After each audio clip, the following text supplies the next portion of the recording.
Hello friends. तो 2-3 दिन में थोड़ा बाहर था तो वीडियो लेट आने के लिए थोड़ा सा क्षमा प्रार्थी बच्चों। तो आज मैं उसी सीक्वेंस में डेरिवेशन की सीरीज में आज हम एक इम्पॉर्टेंट टॉपिक लेकर आया हूँ जिसका नाम है lens makers formula and it's applications. तो स्टूडेंट ध्यान देंगे, लेंस मेकर्स फार्मूला क्या है।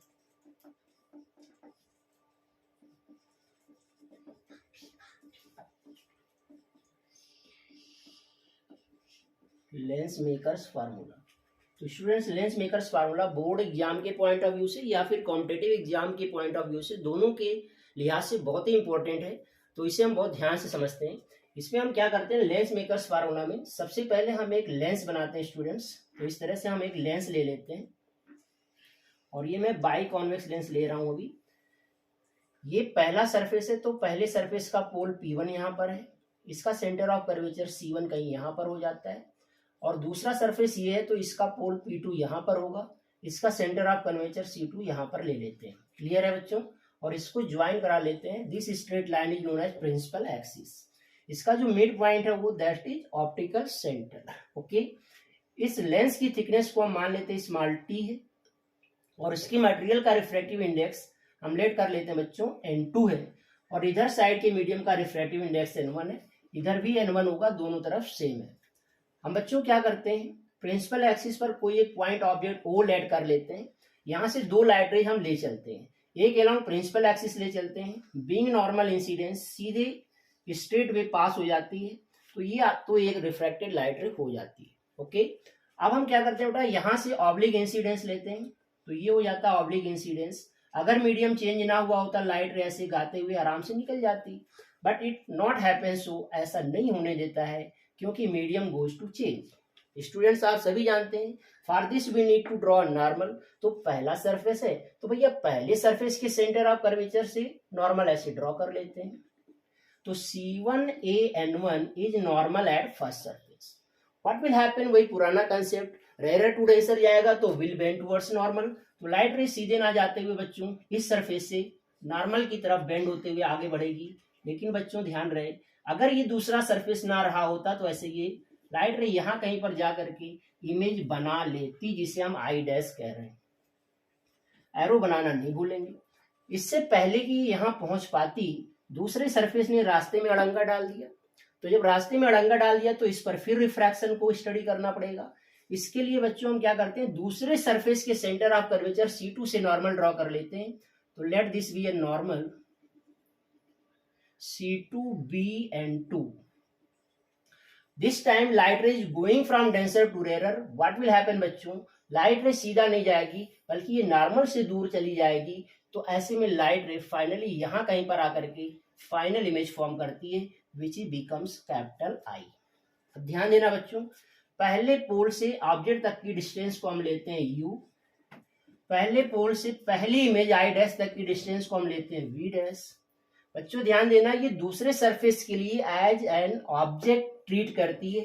तो दूसरे सरफेस से इस आई डैश की डिस्टेंस हम ले लेते हैं बी डैश माइनस टी, जहां पर टी क्या है बच्चों, थिकनेस ऑफ द लेंस है, तो यहां पर आ जाता है। और दूसरे सरफेस से फाइनल इमेज आई तक की डिस्टेंस को हम वी लेट कर लेते हैं। क्लियर है बात? पहले सरफेस से पहले सेंटर ऑफ कर्वेचर तक की distance radius of curvature R1 है और दूसरे पोल से दूसरे सेंटर ऑफ कर्वेचर तक की डिस्टेंस R2 है। क्लियर है बच्चों? अब हम यहाँ पर रिफ्रैक्शन फार्मूला इस्तेमाल करते हैं। तो ध्यान देना है, by using refraction formula, refraction formula लगाते हैं बच्चों।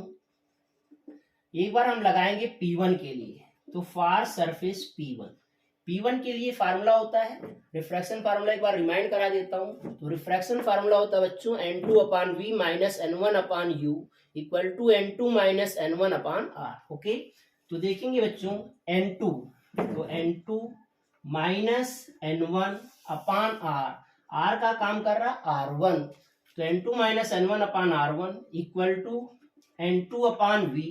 पहले सरफेस के लिए V का काम कर रहा बच्चों V dash minus N1/U। Let this be equation first. Clear है बात यहां तक? सिमिलरली हम लिखते हैं फॉर सरफेस P2, दूसरे सरफेस के लिए।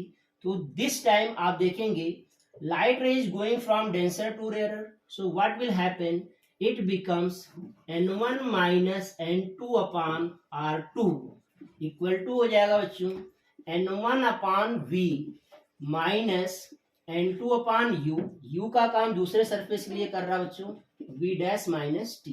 यहां पर हम माइनस साइन कॉमन करते हैं तो this becomes n2 minus n1 upon r2 equal to n1 upon v minus n2 upon v dash. ऐसा इसलिए लिखा बच्चों t यहाँ पर क्या है, since thickness of the lens is assumed to be negligible, this is why we go to take t to be equal to 0 and let this be question number 2।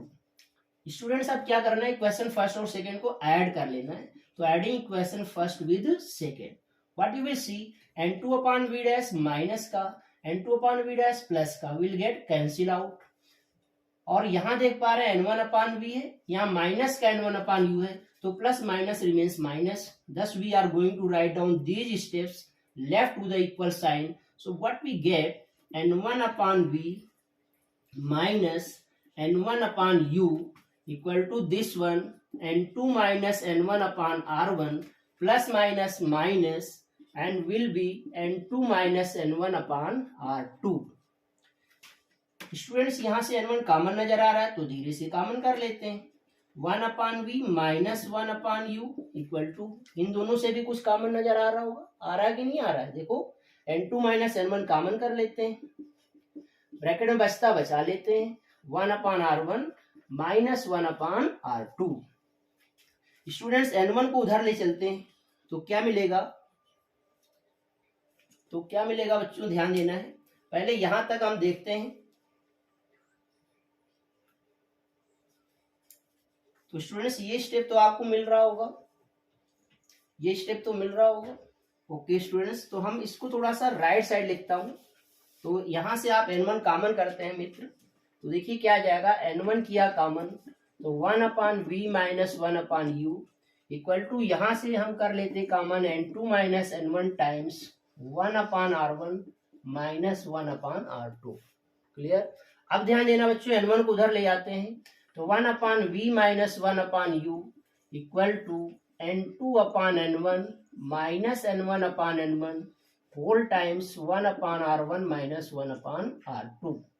Clear है students. अब क्या करते हैं, 1 upon v minus 1 upon u equal to, ये हो जाता है n minus 1 times 1 upon r1 minus 1 upon r2।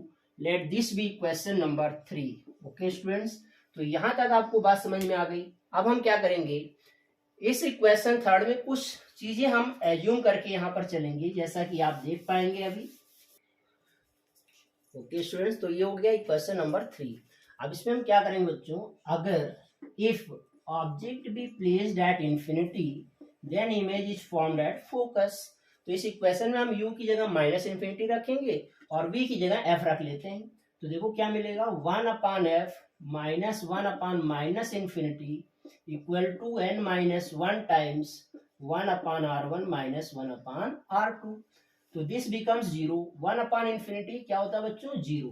तो what we get, 1 upon f equal to n minus 1 times 1 upon r1 minus 1 upon r2। Let this be question number 4। बच्चों ध्यान देना है, यही क्या कहलाता है, लेंस मेकर्स फार्मूला कहलाता है। तो this is known as lens makers formula. क्या कहलाता है बच्चों, ये लेंस मेकर्स फार्मूला कहलाता है। और now comparing equation third and fourth. बच्चों अगर हम इक्वेशन थर्ड और फोर्थ को कंपेयर करें तो देखो दोनों इक्वेशंस के राइट हैंड साइड सेम नजर आ रहा है, n1 minus 1 times 1 upon r1 minus 1 upon r2। तो their left hand side should also be same।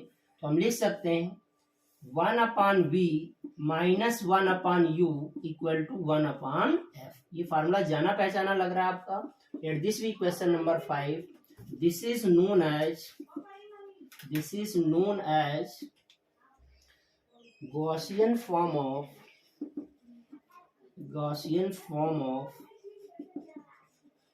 Lens formula. Okay बच्चों, तो आपका अगर लेंस मेकर पूछा जाता है तो यहीं तक ड्राइव करना है, और अगर लेंस फार्मूला पूछ लेता तो इस स्टेप को आगे बढ़ा लेना। ओके बच्चों, तो आई थिंक यहाँ तक बात समझ में आ गई होगी। क्लियर है? अभी ध्यान देना है, अभी आपको ध्यान देना है, ये बात तो समझ में आ गई। अब इसमें थोड़ा सा हम जान लेते हैं कि जो लेंस मेकर्स फार्मूला आया हमारा 1/f = n-1 times 1/r1 - 1/r2, ये किन किन बातों पर डिपेंड करता है और कैसे डिपेंड करता है, तो लेट्स सी अहेड। आगे बढ़ते हम लोग।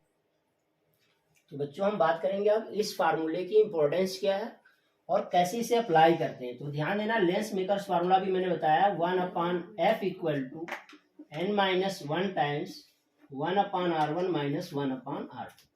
बच्चों ध्यान दें लेंस मेकर्स फार्मूले में, तो सबसे पहला स्टार पॉइंट ये है कि 1/f = n-1। इसका मतलब है कि जैसे जैसे n बढ़ता है तो f क्या होता है, घटता है। क्लियर है बच्चों? इसका रिवर्स भी होगा, अगर n घटेगा तो f बढ़ेगा। तो फोकल लेंथ और रिफ्रैक्टिव इंडेक्स पर ये बात डिपेंड करती है। एक और बात ध्यान देना बच्चों, अगर लाइट रे एयर टू ग्लास चलेगी तो हम n की जगह पर क्या लिखेंगे बच्चों, Ang लिखेंगे। अगर मान लो वाटर टू ग्लास चलती है तो फिर वाटर टू ग्लास के लिए हम n को क्या लिख देंगे बच्चों, n को लिखा जाएगा Wng। क्लियर है ये बात? तो इतनी बात समझ में आ गई। दूसरी इंपॉर्टेंट बात ये, इसमें जो R1 R2 है ये भी सिंपल लिए जाएंगे। जैसे फॉर एग्जांपल मैंने बाई कॉन्वेक्स की बात किया तो P1 यहाँ होता है, C1 यहाँ होता है, यानी R1 इधर साइड आ गया। इसी तरह से P2 यहाँ होता है, C2 यहाँ होता है, तो फिर R2 बच्चों इधर आ गया। क्लियर है? तो ये जब भी बाई कॉन्वेक्स लेंस कहेगा तो हम R1 को ले चलेंगे प्लस साइन के साथ और R2 को ले चलेंगे माइनस साइन के साथ। जब भी हम लेंस मेकर्स फार्मूला अप्लाई करेंगे तो R1 R2 को भी सिंबल यूज किया जाएगा। इसी प्रकार से अगर हम बाई कॉन्केव लेंस की बात कर ले बच्चों, तो R1 इधर साइड आ रहा है, R2 इधर आ रहा है, तो इसका मतलब हुआ R1 will be taken with negative sign and R2 will be taken with positive sign। Clear है बच्चों? अगर मान लो कहीं पर प्लेनो कॉन्वेक्स आ गया लाइक दिस, प्लेनो कॉन्वेक्स, तो ध्यान देना R1 लिया जाएगा -∞, R1 आपका लिया जाएगा +∞ और R2 लिया जाएगा -R। इसी तरह से अगर प्लेनो कॉनकेव कर दिया गया बच्चों, तो यहां पर आपको ध्यान देना R1 लिया जाएगा -∞ और R2 लिया जाएगा +R। क्लियर है? तो जब हम लेंस मेकर्स फार्मूला अप्लाई करेंगे तो इन सब बातों का विशेष ध्यान रखेंगे। क्लियर है बच्चों? अब एक और इम्पोर्टेंट बात यहाँ पर आती है, यहाँ पर एक और इम्पोर्टेंट बात आती है, ध्यान देंगे। अगर मान लो लेंस एयर की बजाय किसी अदर मीडियम में रख दिया जाए, बहुत ही इंपॉर्टेंट कंसेप्ट है इस फार्मूले का, ध्यान देंगे। अगर मान लो लेंस एयर की बजाय किसी अदर मीडियम में रख दिया जाए, means if the lens is placed in water, तो क्या होगा बच्चों, अब लाइट रे चलेगी वाटर टू ग्लास और अब क्या करना आपको, n को रिप्लेस कर देना होगा Wng से। क्लियर है बच्चों? तो चूंकि एयर में फोकल लेंथ कैसे आती है, Ang - 1 times 1/r1 - 1/r2। Let this be equation first. और फोकल लेंथ इन वाटर अगर देखें तो ये हो जाएगा Wng - 1 times 1/r1 - 1/r2, equation second.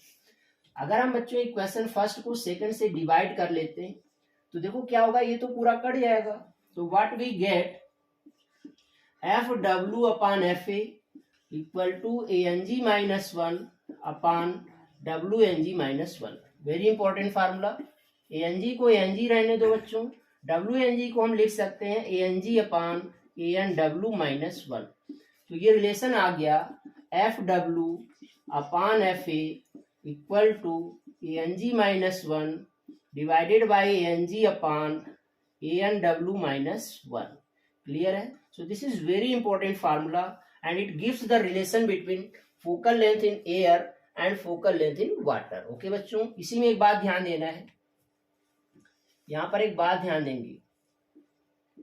अगर मान लेते हैं जिस मीडियम में रखा जा रहा है, जैसे वाटर में अगर रखा जा रहा है, तो यही फार्मूला हम किसी अदर मीडियम के लिए ऐसे लिख सकते हैं, FM/FA = Ang - 1/Ang/Anm हो जाएगा -1। अब यहां से बच्चों पहला कंक्लूजन देखेंगे। अगर मान लेते हैं ANM की वैल्यू ग्रेटर देन ANG हो जाए, तो अगर ANM ग्रेटर देन ANG होगा तो ये वैल्यू निगेटिव आएगा, मतलब ये हुआ बच्चों की FM जो आएगा वो माइनस टाइम्स ऑफ FA आ जाएगा, मतलब nature of lens will change, nature of lens will change. इसका मतलब होता है बेटा अगर कॉन्वेक्स होगा तो वो आप बिहेव करेगा कॉनकेव की तरह, और कॉनकेव होगा तो बिहेव करेगा कॉन्वेक्स की तरह। नेक्स्ट पॉइंट, अगर मान लेते हैं ANM लेस देन ANG हो जाए, तो ANM अगर ANG से कम होगा तब तो ये जो FM है ये पॉजिटिव ही आएगा, मतलब नेचर कांस्टेंट रहता है, नेचर सेम रहता है। अगर कॉन्वेक्स है तो कॉन्वेक्स की तरह बिहेव करेगा, कॉनकेव है तो कॉनकेव की तरह बिहेव करेगा। तीसरी पॉसिबिलिटी है अगर ANM की वैल्यू ANG के इक्वल हो जाता है तो फिर ये टर्म जीरो आएगा और समथिंग अपॉन जीरो इनफाइनाइट आएगा, यानी FM क्या आ जाएगा इनफाइनाइट, मतलब अब लेंस नहीं रह जाएगा बल्कि लेंस क्या हो जाएगा, प्लेन शीट ऑफ ग्लास हो जाएगा, प्लेन शीट ऑफ ग्लास, यानी कि ये प्लेन शीट ऑफ ग्लास की तरह बिहेव करेगा। और बच्चों ये वाला केस बहुत ही इंपॉर्टेंट है, इसलिए इंपॉर्टेंट है क्योंकि ध्यान देना है नेचर ऑफ लेंस चेंज हो जाता है। फॉर एग्जाम्पल आपसे 1 नंबर का क्वेश्चन बहुत इंपॉर्टेंट पूछा जाता है, आपसे कहा जाता है कि अगर air bubble inside the water है तो वो किस लेंस की तरह बिहेव करता है। प्यारे बच्चों ध्यान देना है, and air bubble inside water behaves like a diverging lens means concave lens. यद्यपि ये शेप में कॉन्वेक्स होता है बट फिर भी ये बिहेव किसकी तरह करता है, कॉनकेव की तरह। उसमें यही कंडीशन फुलफिल करती है क्योंकि जो मीडियम है वाटर है उसका रिफ्रैक्टिव इंडेक्स उस बबल के रिफ्रैक्टिव इंडेक्स यानी कि एयर के रिफ्रैक्टिव इंडेक्स से कहीं ज्यादा होता है। तो इस वीडियो में इतना ही, नेक्स्ट अगली वीडियो में बताएंगे। Thank you all.